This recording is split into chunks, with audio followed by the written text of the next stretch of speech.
Hello everyone, welcome to civil index. ఈ video లెక్చర్లో నేను టార్షన్ పార్ట్ 2 ఎక్స్ప్లెయిన్ చేయబోతున్నాను. ఈ పార్ట్ 2లో నేను ఓన్లీ ఎక్స్క్లూజివ్లీ 5 క్వశ్చన్స్ మాత్రమే ఎక్స్ప్లెయిన్ చేస్తాను. బికాస్ ఈ 5 క్వశ్చన్స్ 37+ టైమ్స్ మన స్టేట్ ఎగ్జామ్స్లో, మన తెలుగు స్టేట్ ఎగ్జామ్స్లో రిపీట్ అయ్యాయి. ఏడబ్ల్యూఏఈ రీసెర్చ్ అండ్ పాలిటెక్నిక్ లెక్చరర్గా, right? Out of 75 almost 50% of questions ఈ 5 క్వశ్చన్స్ రిలేటెడ్ కాన్సెప్ట్స్ నుంచి వచ్చాయి. అందుకే ఈ 5 క్వశ్చన్స్ ని డీటెయిల్డ్ గా నేను ఎక్స్ప్లెయిన్ చేయబోతున్నాను. అండ్ మోర్ ఓవర్ ఇక్కడ నేను నా పేపర్ 2015 ఏడబ్ల్యూకి సంబంధించిన రెస్పాన్స్ షీట్ ఉంటుంది కదా, ఆ రెస్పాన్స్ షీట్ నుంచి నా పేపర్ అంటే నేను రాసిన పేపర్ యొక్క రెస్పాన్స్ షీట్ స్క్రీన్ షాట్స్ పెట్టాను. బికాస్ ఈ చాప్టర్ లోంచి కొన్ని క్వశ్చన్స్ ఇగ్నోర్ చేయబడ్డాయి 2015లో. అవి మీకు చూపిస్తాను. But answers will be there. కొన్ని ఆన్సర్స్ ఉంటాయి, బట్ అక్కడ ఎందుకు ఇగ్నోర్ చేశారు అన్నది నేను ఎక్స్ప్లెయిన్ చేస్తాను. ఓకే, సో ఫస్ట్ టాపిక్ ఆ 5 క్వశ్చన్స్ లో మొదటి టాపిక్ ఏంటంటే distribution of shear stress. Okay, so మీకు బెండింగ్ స్ట్రెస్ రిలేటెడ్ డిస్ట్రిబ్యూషన్ తెలుసు. That is linear and zero at centroid దగ్గర 0 ఉంటుంది. సిగ్మా మ్యాక్సిమం వచ్చేసి ఎక్కడ ఉంటుంది? ఎక్స్ట్రీమ్ ఫైబర్లో ఉంటుంది. ఓకే, సో మీకు అలాగే ఇది బెండింగ్ స్ట్రెస్ డిస్ట్రిబ్యూషన్. అలాగే డైరెక్ట్ షియర్ స్ట్రెస్ డిస్ట్రిబ్యూషన్ కూడా తెలుసు, అది parabola. So top and bottom లో tau distribution, direct shear distribution అనేది పారాబోలాగా ఉంటుంది. టాప్ అండ్ బాటమ్ లో ఎలా ఉంటుంది? 0గా ఉంటుంది. Okay, and maximum tau max అనేది సమ్వేర్ అరౌండ్ ఎక్కడైనా రావచ్చు, బీమ్ లో క్రాస్ సెక్షన్ లో ఏ డెప్త్ లోనైనా రావచ్చు. It's depends on that type of cross section. Next, now the question is how the torsional shear stress will vary. Torsional shear stress will vary like this. It is linear tau distribution. So this is a torsional shear distribution is linear, zero at center and maximum at periphery. Okay, so this is a linear distribution representation of torsional shear stress. So మీరు solid circular shaft ని కనుక observe చేస్తే obvious గా దాని linear distribution ఇలా ఉంది. Similarly ఒక hollow circular shaft ని అబ్జర్వ్ చేస్తే డిస్ట్రిబ్యూషన్ అనేది కాస్త చేంజ్ అవుతుంది. ఏంటి అంటే it means that linear variation ఉంటుంది, బట్ రిప్రజెంటేషన్ అనేది వేర్లా ఉంటుంది. సిరీస్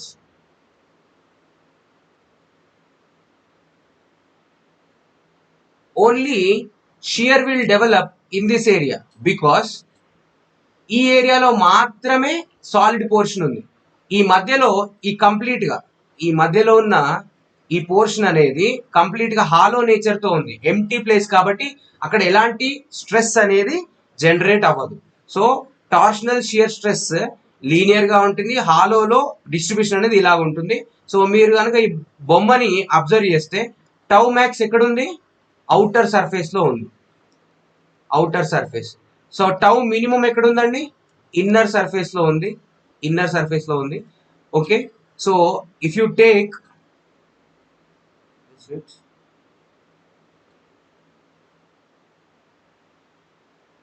ఇది ఆర్ఐ అనుకోండి, ఇది R0 అనుకోండి. RI is the inner radius and R0 is the outer radius. So tau max కావాలనుకోండి, that is T/J into R0 చేయండి. టౌ మినిమం కావాలనుకోండి, T/J ఇంటూ R ఇన్నర్ చేయండి. సో ఈ రెండు కూడా ఈ స్ట్రెస్సెస్ ఫైండ్ అవుట్ చేయడానికి సంబంధించిన formulas. Okay, now you can answer the question. hollow circular shaft subjected to pure twist, then the shear stress at a section is maximum ఎక్కడ ఉంటుంది, outer surface లో ఉంటుంది. Answer will be B. Okay, so based on this we got 7 questions. You can answer any type of question from here. Okay, next concept, J is the polar moment of inertia, and Zp is the polar modulus. Okay, so we know that polar moment of inertia is Ixx plus Iyy. For a circular shaft,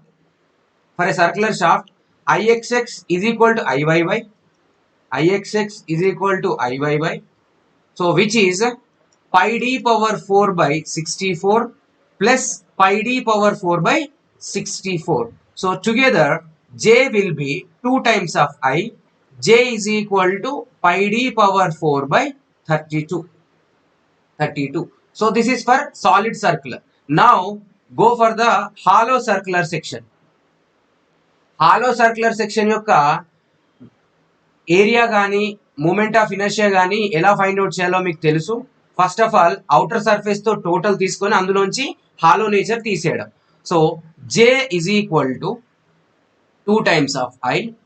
J is equal to 2 times of pi by 64 d power 4 minus pi.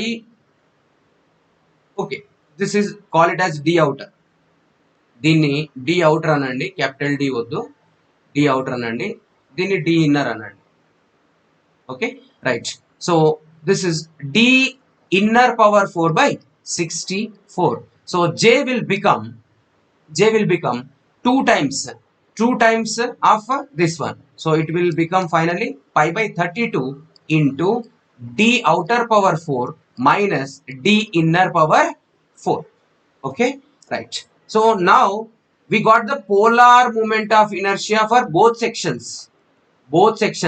ఒకటి solid కి వచ్చింది, ఇంకొకటి hollow కి వచ్చింది. But here one more term is there, that is polar modulus. So how you have section modulus? Section modulus అంటే ఏంటండి? That is I by Y, right?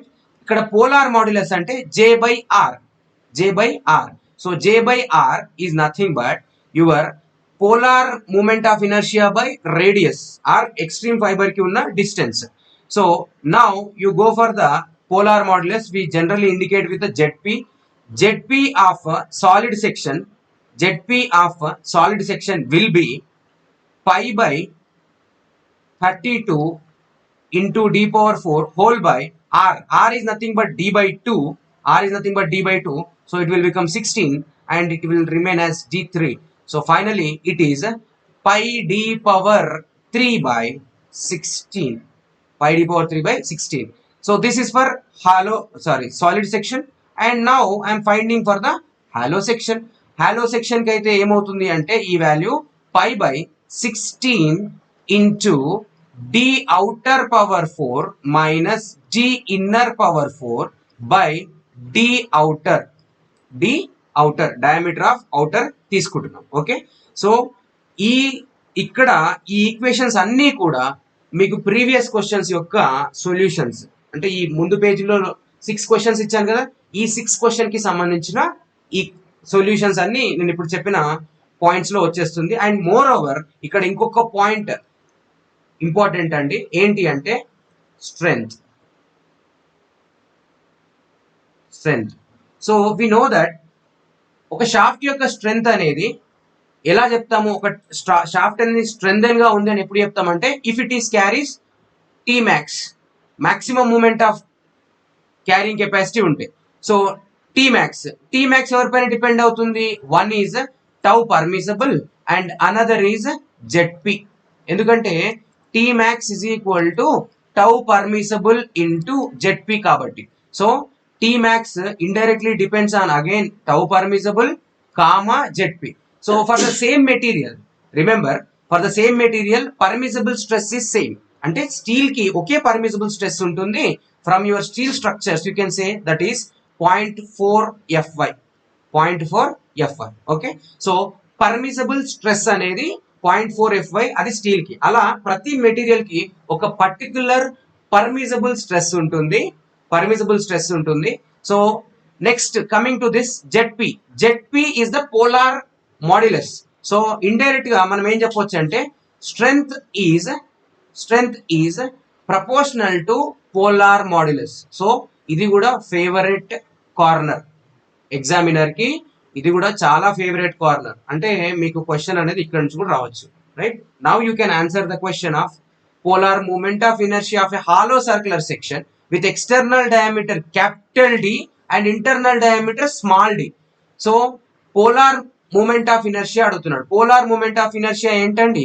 J is equal to π/32 outer power 4 minus inner power 4. So option will be C. Option C is the correct one. Okay, next question number next concept, third concept, repetitive nature లో ఉన్న third concept ఏంటి అంటే GJ. So we know that GJ is the torsional rigidity. GJ అంటే ఏంటండి? Torsional rigidity. So torsional rigidity related questions అన్నీ కూడా మనకు 7 times repeat అయ్యాయి. ఓకే, 7 times రిపీట్ అయ్యాయి. So will see that. So ఇది నా ఎగ్జామ్ పేపర్ లోని 22nd క్వశ్చన్. సో ఇందులో టార్షనల్ రిజిడిటీకి సంబంధించిన న్యూమరికల్ ఆన్సర్ అడిగాడు. Okay, will see that. Answer చేద్దాము. బిఫోర్ దట్ టార్షనల్ రిజిడిటీ అంటే ఏంటో చూద్దాం. Torsional rigidity is GJ. So torsional rigidity అంటే జీజే. సో మీకు తెలుసు, జీ అంటే షియర్ మాడ్యులస్, జే అంటే polar moment of inertia, right? So rigidity importance ఏంటి అంటే, రిజిడిటీ ఉంటే బాడీ అనేది, ఆ మెంబర్ అనేది స్టిఫ్ గా ఉంటుంది. సో రిజిడిటీ ఎక్కువగా ఉందంటే స్టిఫ్నెస్ ఎక్కువగా ఉంటుంది. స్టిఫ్నెస్ ఎక్కువగా ఉంటే డిఫర్మేషన్ తక్కువగా ఉంటుంది.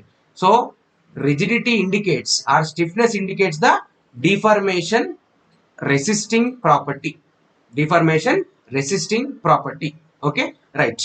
సో ఇది రిజిడిటీ రిలేటెడ్ అండి. సో నెక్స్ట్ మీరు ఇప్పుడు ఈ క్వశ్చన్స్ చేయొచ్చు, క్లియర్ గా చేయొచ్చు. ఓకే, సో నెక్స్ట్ జీజే అంటే రిజిడిటీ అండ్ స్టిఫ్నెస్ అంటే GJ/L. Okay, this is torsional rigidity.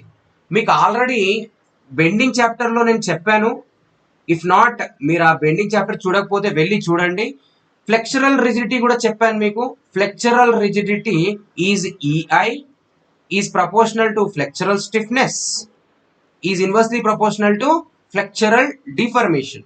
So flexural stiffness అంటే ఏమన్నాను? EI/L అన్నాను. ఓకే, నెక్స్ట్ డిఫర్మేషన్ కి ఇది ఇన్వర్స్లీ ప్రపోర్షనల్ ఉంటుంది, right? So now see the numerical answer చూడండి. ఓకే, సో ఆన్సర్ చూడండి.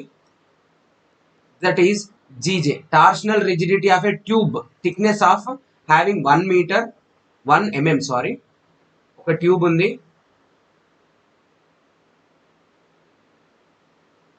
ఉందండి. ఈ ట్యూబ్ థిక్నెస్ ఎంత ఉంది అంటే 1 mm ఉంది, 1 mm. ఓకే, అవుటర్ డయా ఎంత ఉంది అంటే 200 mm. సో మీకు ఇన్నర్ డయా ఫైండ్ అవుట్ చేయడం ఈజీ. ఇప్పుడు 198 mm, ఎందుకంటే ఇది 1 mm ఉంటుంది కాబట్టి. Okay, right. So finally you got the dimensions and you got the G also. Rigidity modulus ఇచ్చాడు, జీ ఇచ్చాడు. సో జీ ఇచ్చాడు, మీరు ఫైండ్ అవుట్ చేయాల్సింది జే, రైట్? సో జీ ఎందులో ఇచ్చాడు? జీపీఏలో ఇచ్చాడు. That is giga newton per metre square into J value. J of our hollow circular π/32 into D outer power 4 minus D inner power 4. ఇది mm లో ఉంది, mm పవర్ 4 లో convert చేయండి. కానీ ఆన్సర్స్ అన్ని కూడా giga newton per metre square లో ఉన్నాయి కాబట్టి please convert your giga newton metre square లో ఉన్నాయి కాబట్టి కన్వర్ట్ చేయండి కంప్లీట్ గా. So 200 power 4 minus 198 power 4 into 10 power minus 10 power minus 12, 10 power minus 12 meter power 4. Okay, so now you do that. 100 into, ఎందుకు చేపిస్తున్నానో మీకు అర్థమవుతుంది, just do that. 200 power 4 minus 198 power 4 into 10 power minus 12. I am getting answer as 6.1895. 6.1895. 6.1895 giganewton meter square into 10 to the power of, sorry I forgot, into 10 to the power of minus 4. So ఇందులో options లేవు కాబట్టి final key solution లో ఏమి ఇచ్చాడో చూడండి. Final key solution లో ఏమి ఇచ్చాడు, this question has been ignored. This question has been ignored. Okay, so ఇక్కడ నేను ఏం చెప్పాలనుకుంటున్నా అంటే ఏడబ్ల్యూలో అప్రాక్సిమేషన్ లో వెళ్తే మీకు ఈజీగా సొల్యూషన్స్ వస్తాయి. ఇఫ్ ఏదైనా సొల్యూషన్ కనుక టీడీఎస్గా లెందీగా అనిపిస్తే ఆ క్వశ్చన్ అక్కడ ఆపండి. ఓకే, సమ్ టైమ్స్ క్వశ్చన్స్కి ఆన్సర్ కూడా ఉండదు. So in that case what you will do is, మీరు ఆ క్వశ్చన్ అక్కడ వదిలేసి ఆ తర్వాత నెక్స్ట్ క్వశ్చన్ చేయడం బెస్ట్. సో క్వైట్ కామన్, ఏడబ్ల్యూలో మిస్టేక్స్ ఉన్న క్వశ్చన్స్ ఉండడం క్వైట్ కామన్. రిమెంబర్, మేము రిటర్న్ ఎగ్జామ్ రాసింది 450 మార్క్స్కి రిటర్న్ ఎగ్జామ్ రాసాము. కానీ అందులో -13 మార్క్స్ చేశారు. -13 మార్క్స్లో 1 మార్క్ జిఎస్ పోయింది. 1 మార్క్ జిఎస్ అంటే జిఎస్లో ఒక క్వశ్చన్ తప్పించారు. అండ్ 12 మార్క్స్ అనేవి కోర్ నుంచి వెళ్ళాయి. ఆ 12 మార్క్స్లో 6 క్వశ్చన్స్ కోర్లోంచి తప్పించారు. So 6 into 2 12 and GS 1 mark 13. So together మాకు -13 పడింది. అంటే నా టోటల్ స్కోర్, రిటర్న్ స్కోర్ అనేది 302 for out of 437. Okay, right. It's very quiet common. Remember, ఇది చాలా కామన్ అండి. ఏడబ్ల్యూలో మిస్టేక్స్ ఇవ్వడం అనేది common. Okay, so next concept, fourth concept. This is very very important and కొంచెం టైం టేకింగ్ ప్రాసెస్ కూడా. ఎందుకంటే ఇందులో డిఫరెంట్ కేసెస్ ఉంటాయి.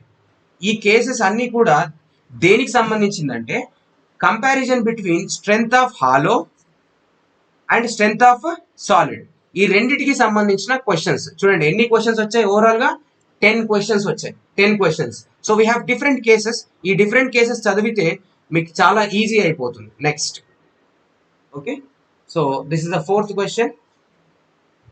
సో ఈ ఫోర్త్ క్వశ్చన్లో ఫస్ట్ ఈ క్వశ్చన్ రెండు క్వశ్చన్ సాల్వ్ చేద్దామండి. Because we have 10 repetitive nature కాబట్టి. So we know that strength is proportional to ZP. Yes, so ఇప్పుడు strength of hollow by strength of solid చేద్దాము. Strength of hollow by strength of solid is equal to ZPH by ZPS. Okay, right. So this is pi by 16 d outer power 4 minus d inner power 4 whole by d outer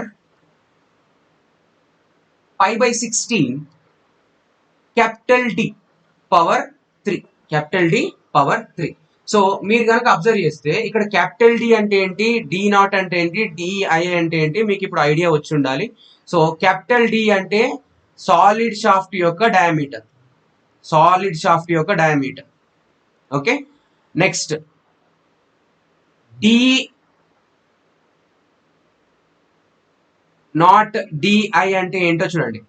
did not did not, small did not అంటే outer dia and DI అంటే inner dia. Okay, right. So finally this pi by 16 cancel, right?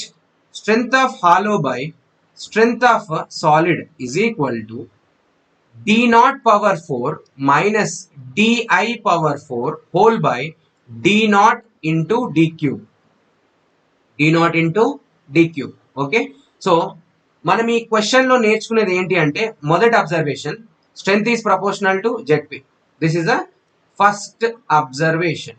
Okay, second observation ఏంటి అంటే, when you are comparing, this is the equation, this is our second observation.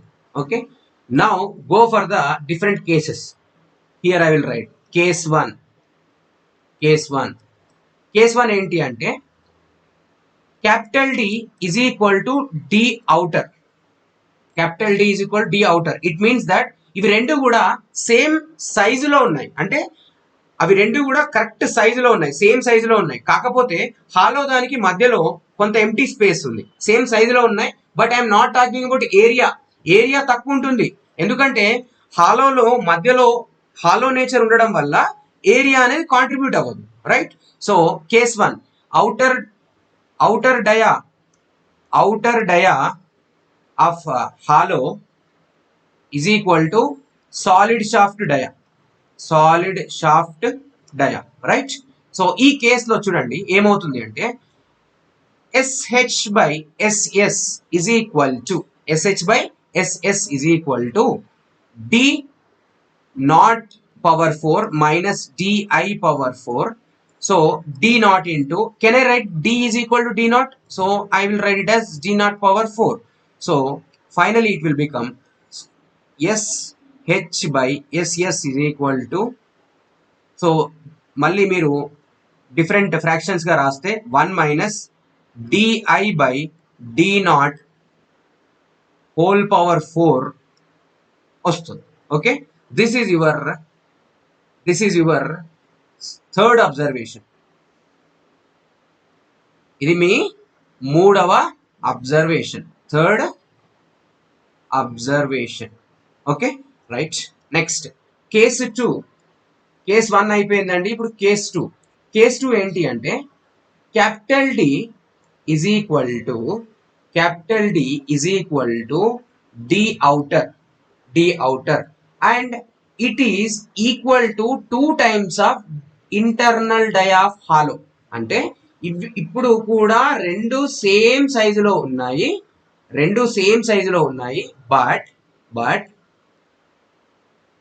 But D inner అనేది D outer లో half ఉంది, right? So మీకు తెలుసు strength of hollow by strength of solid is equal to 1 minus D inner by D outer power 4. So మీకు తెలుసు D outer is equal to 2DI అని, right? So 1 minus D outer, చూడండి D outer is simply D inner is simply D inner and D outer is 2DI power 4. So simply SH by SS is equal to 1 minus 1 by 16. So strength of hollow by strength of solid is equal to 15 by 16, right? So this is your fourth observation. Hope so. Give me fourth observation.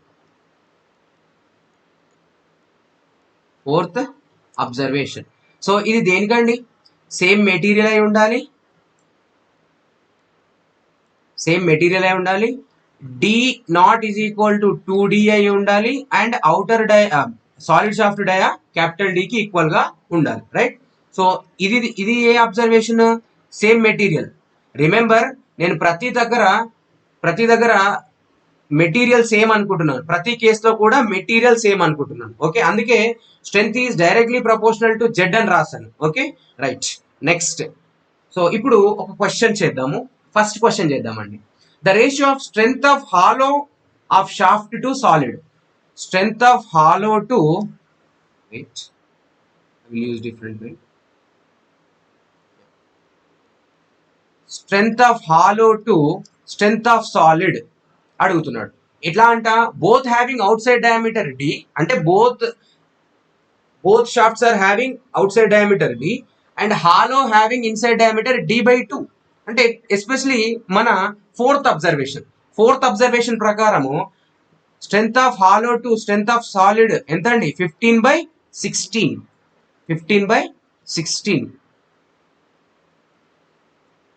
15/16. So your answer will be C. Remember, hollow by solid అంటే 15/16, solid by hollow అంటే మళ్ళీ 16/15 రాయాలి. So నేను ఇది ఎలా గుర్తుపెట్టుకుంటానంటే H యొక్క alphabet అనేది yes యొక్క ఆల్ఫాబెట్ కన్నా చిన్నది కాబట్టి 15 అనేది హెచ్తో అండ్ 16 అనేది 15 అనేది హెచ్కి, 16 అనేది ఎస్కి ఇస్తాను నేను. ఓకే, సో ఇది నేను గుర్తుపెట్టుకునే విధానం.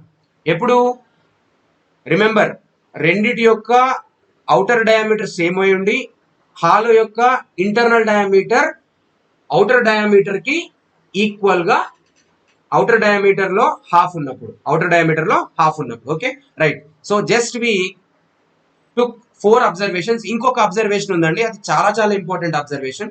So I don't know how many people can understand this, but that is very very important.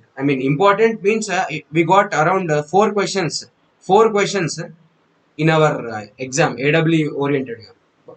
So మీరు జాగ్రత్తగా చేస్తే వినొచ్చు. Case 3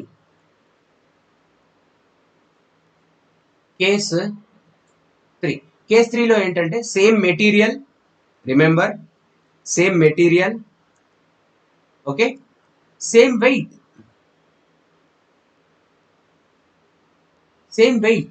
okay, same length, right?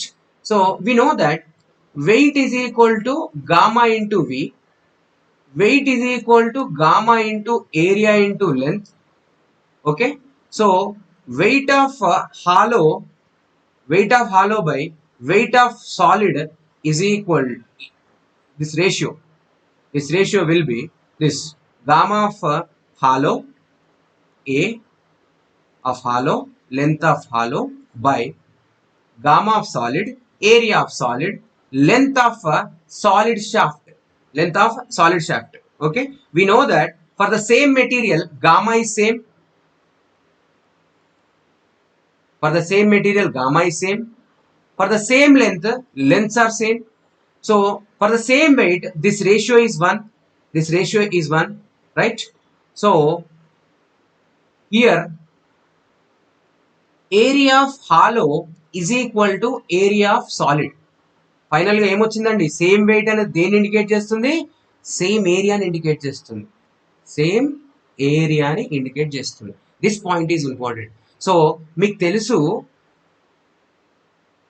ఒక సాలిడ్ షాఫ్ట్ యొక్క ఏరియా, లెటస్ టేక్ ఏ, ఇది ఒక సాలిడ్ షాఫ్ట్ యొక్క ఏరియా. ఓకే, ఒక హాలో షాఫ్ట్ యొక్క ఏరియా ఏ ఉంటే,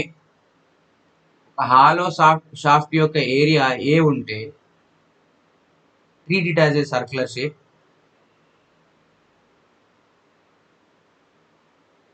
Okay, so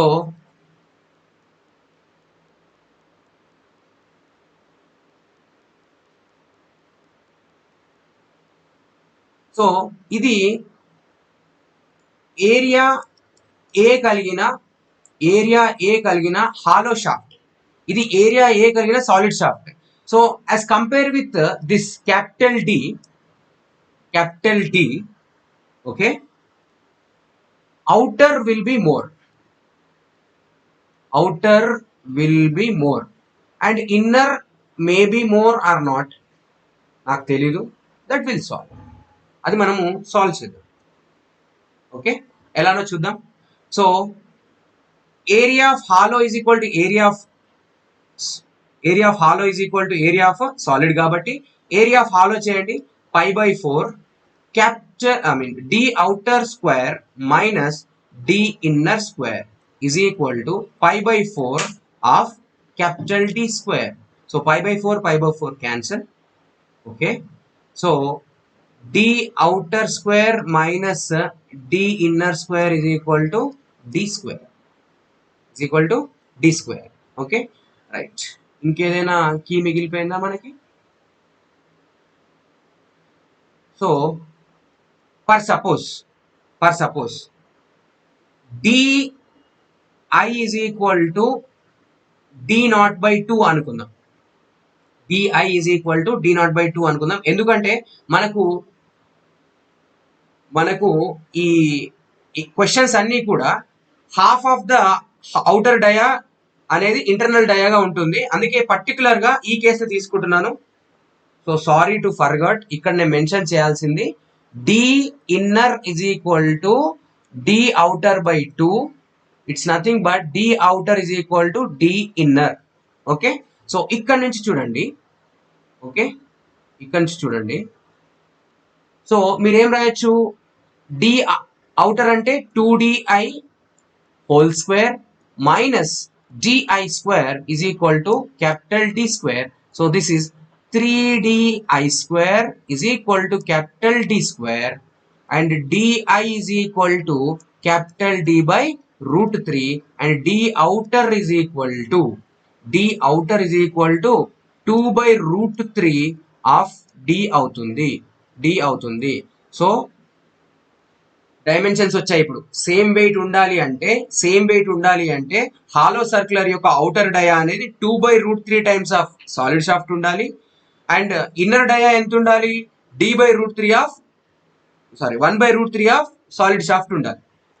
ఓకే, సో ఇక్కడ 3 వచ్చేసాయి. ఇప్పుడు ఈ 3 సెట్ ఆఫ్ ఈక్వేషన్స్ వచ్చేసాయి. ఓకే, సో డిఐ వచ్చింది, డి నాట్ వచ్చింది అండ్ సాలిడ్ షాఫ్ట్ డయా మీకు ఆల్రెడీ బై డిఫాల్ట్ గా తెలుసు. ఎంత అండి? అది capital D, right? So now the question is this: the ratio of strength of solid shaft to hollow shaft for same material and same weight and same length. Okay, so ఇప్పుడు చేద్దాం. So ఇప్పుడు నేను second question చేస్తున్నాను. Second question నేను represent చేస్తున్నాను. See that ఏమడిగాడు? Solid shaft to hollow shaft అడిగాడు. But what I will do is hollow shaft to solid shaft చేస్తాను, తర్వాత మార్చుకుందాం. Now will see that strength of hollow by strength of solid is equal to, మీకు తెలుసు already ఏంటి అంటే d power 4 minus d I power 4 whole by d outer into capital D cube, right? So ఇక్కడ నుంచి మీరు d outer చేయండి. d outer వచ్చేసి 2d by root 3 power 4 minus ఇది d by root 3 power 4 whole by d by root 2d by root 3 into d cube, right? So అన్నిటిలోంచి d cancel అవుతుంది. Final గా ఏమొస్తుందో చూద్దాం. చేయండి మీరు కూడా, ఎందుకంటే ఇలాంటి థింగ్స్ అనేవి మీరు బై డిఫాల్ట్ గుర్తుపెట్టుకోవాలి. బై డిఫాల్ట్ గా మీరు గుర్తుపెట్టుకోవడం వల్ల అడ్వాంటేజ్ ఏంటి అంటే ఎగ్జామ్ లో ఈ క్వశ్చన్స్ అనేవి రిపీటివ్ నేచర్ లో ఉండడం వల్ల మీకు డైరెక్ట్ గా క్వశ్చన్ అనేది ఇదే వచ్చే చాయిస్ ఉంటుంది. Okay,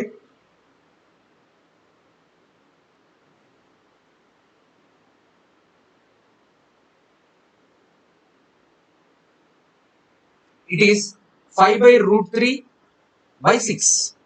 5 by root 3 by 6. 5 by root 3 by 6. Okay, so this is hollow to this, right? Now so 5 by root 3 by 6 we can write this like this also.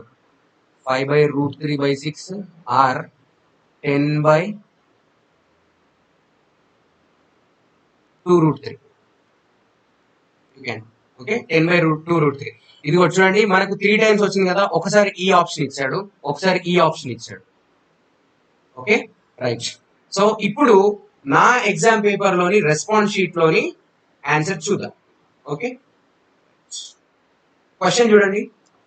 The ratio of strength of the solid shaft to hollow shaft, same material same weight same length కదా. So strength of hollow to strength of solid నాకు తెలుసు, అదెంతండి? 5 by root 3 of 6. 5 by root 3 of 6, right? So 5 by root 3 of 6 ని fraction చేస్తాను. 1.443 వచ్చింది. 1.443 వచ్చింది. So చూడండి, option D అనేది ఎవరైతే కన్ఫ్యూజ్ అయ్యి హాలో టు షాఫ్ట్ సాలిడ్ కి పెడతారో వాళ్ళ కోసం ఆప్షన్ 4 అనేది ఇచ్చారు. సో ఇది కరెక్ట్ ఆప్షన్ కాదు. ఇది ఎప్పుడు correct option? Solid shaft to hollow shaft కాకుండా రివర్స్ ఇచ్చినప్పుడు కరెక్ట్ ఆప్షన్, రైట్? సో ఈ పర్టికులర్ ఎగ్జాంపుల్ కి, ఈ పర్టికులర్ క్వశ్చన్ కి మనకు రివర్స్ అడిగాడు కాబట్టి 1/1.443 చేస్తే మీకు ఆన్సర్ వస్తుంది 0.93, 0.693, 0.693. Okay, so in that one I choose 1 because I know this result. ఈ రిజల్ట్ నాకు తెలుసు, బట్ ఈ క్వశ్చన్ కూడా ఇగ్నోర్ చేశారు. ఐ డోంట్ నో ఎందుకు ఇగ్నోర్ చేసిరో తెలీదు.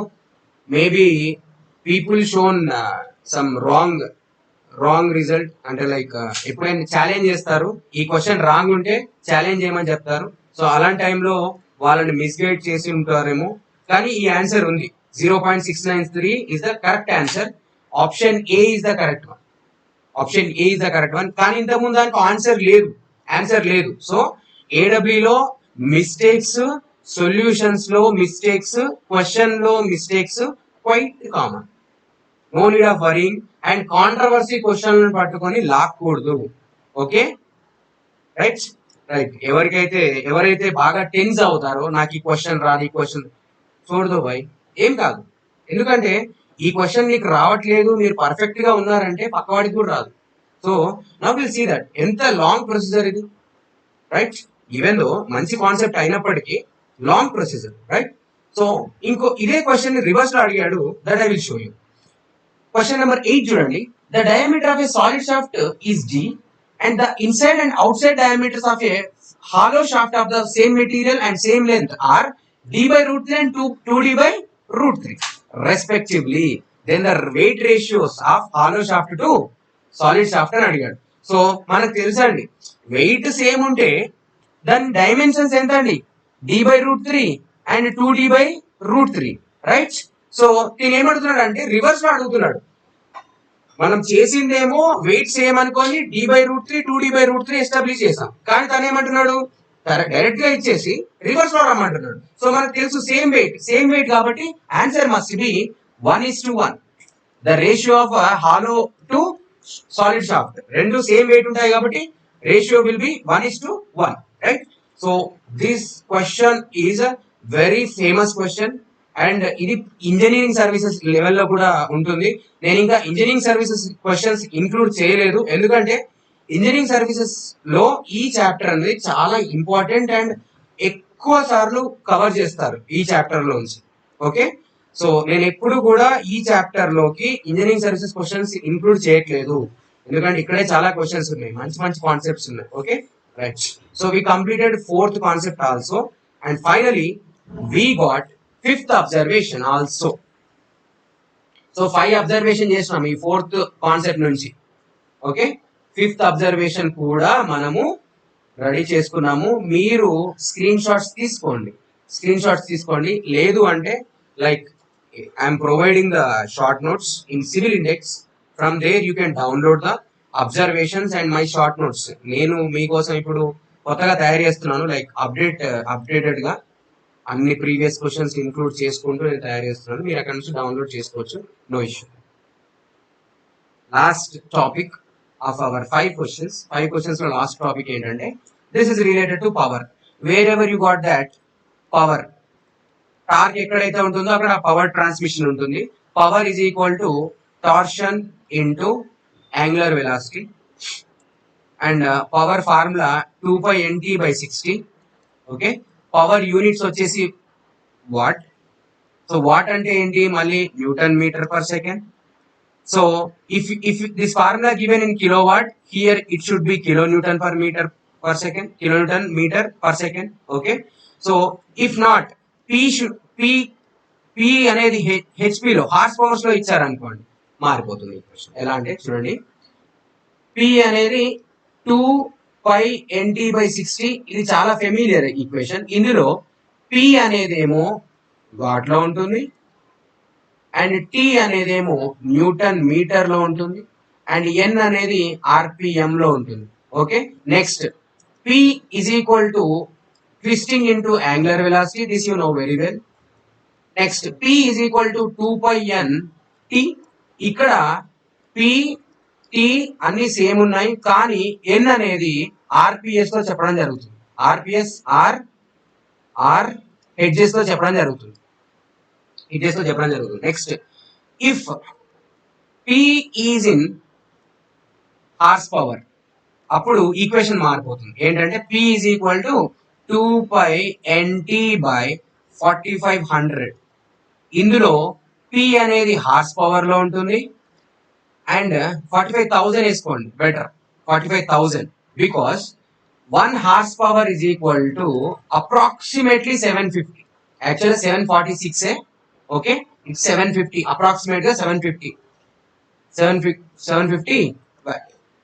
ఓకే, సో ఇక్కడ ఏం చేస్తారు, ఇక్కడ 750ని 60తో మల్టిప్లై చేయండి. 750ని 60తో మల్టిప్లై చేస్తే 45,000 వస్తుంది. Okay, so it's nothing but simplified formulas. అంటే ఒక్కొక్క దానికి అన్ని గుర్తుపెట్టుకోవాల్సిన అవసరం లేదు. ఈ బేసిక్ ఫార్ములా అయిన 220/60 గుర్తుపెట్టుకోవాలి, దాని రిలేటెడ్ యూనిట్స్ గుర్తుపెట్టుకోవాలి, అంతే. Okay, now will solve the question. Question number 5, last repetitive nature. ఈ క్వశ్చన్ ఎన్నిసార్లు వచ్చిందండి? 7 times వచ్చింది. యాక్చువల్లీ ఇంకా నేను 2 క్వశ్చన్స్ ఇంక్లూడ్ చేయలేదు, ఇందులో 2 క్వశ్చన్స్ ఇంక్లూడ్ చేయలేదు. Okay, so I don't have space. Question number 15. A propeller shaft transmit 540 kilowatts at 720 rpm. The torque required developed in the shaft is.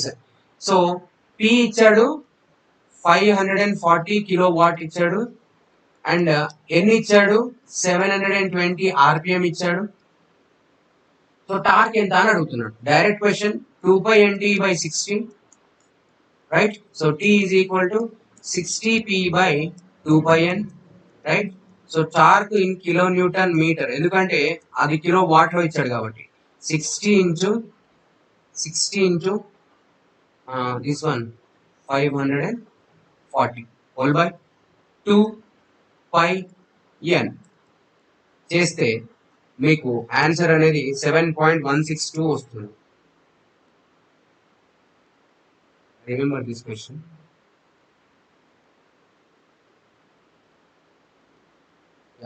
7.1619 వచ్చింది. So answer will be D, right.